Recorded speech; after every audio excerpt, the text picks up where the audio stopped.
इस सृष्टि का प्रत्येक जीव भगवान के चरणों को प्राप्त करना चाहता है।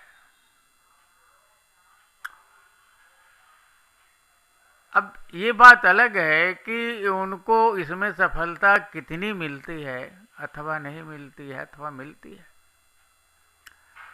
लेकिन चाहता सब है। और चाहने के कारण उसको हमेशा इसकी चाव बनी रहती है। कैसे ये काम होगा? भगवान के चरणों तक जाना तो कोई हंसी खेल नहीं है। हम कैसे जा सकते हैं?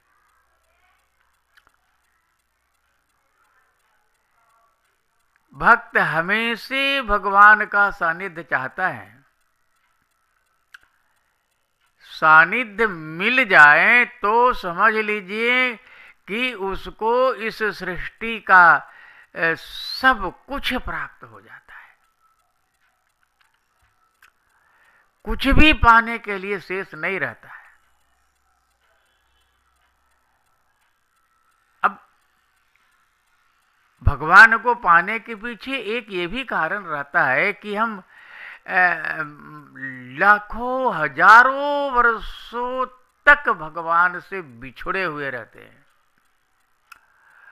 और माया के कारण हम अपना संतुलन संसार के तरफ ज्यादा कर देते हैं। लेकिन मनुष्य होने के नाते, भगवान का अंश होने के नाते ये स्वाभाविक इच्छा तो बनी ही रहती है कि हमको भगवान तक पहुंचना चाहिए। ब्रज की गोपियां, मीरा, सबरी, अहिल्या, इन सब लोगों ने भगवान का सानिध्य प्राप्त किया और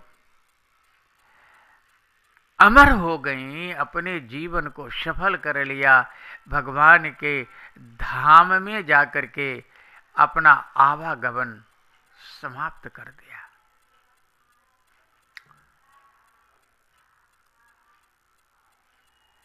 नरसिंह जी की हुंडी ठाकुर जी ने सकारी थी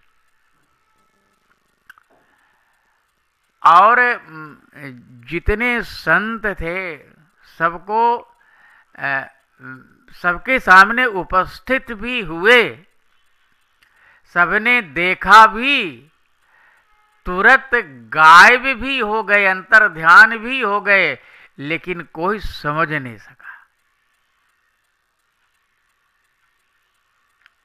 आप ये हुंडी सकारने के लिए मुनीम बन करके आए थे द्वारिका में। धन्ना जी को देखिए, धन्ना जी की भगवान ने चाकरी करी थी। धन्ना जी की गायें थी, भगवान उनको चराने के लिए जाते थे और जब धन्ना जी मना करते थे तो ठाकुर जी फट से कह देते थे कि हमको घर में अकेले मन नहीं लगता है। और दूसरी बात है कि हमको ये गोचारण का पुराना अभ्यास है, इसलिए हम तुम्हारे केवल पूजा घर की शोभा नहीं बढ़ाना चाहते हैं, हम तुम्हारी गाय की भी सेवा करना चाहते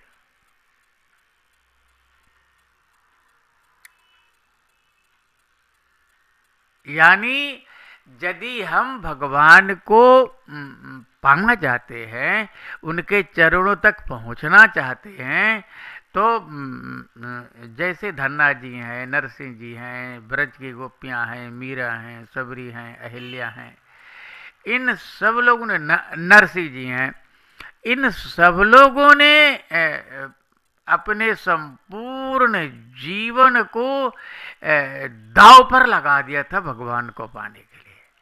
और इसी रास्ते का सहारा यदि हम लेना सीख लें तो भगवान का चरण कमल दूर नहीं है और हम सहज ही उसको प्राप्त कर सकते हैं। धन्यवाद।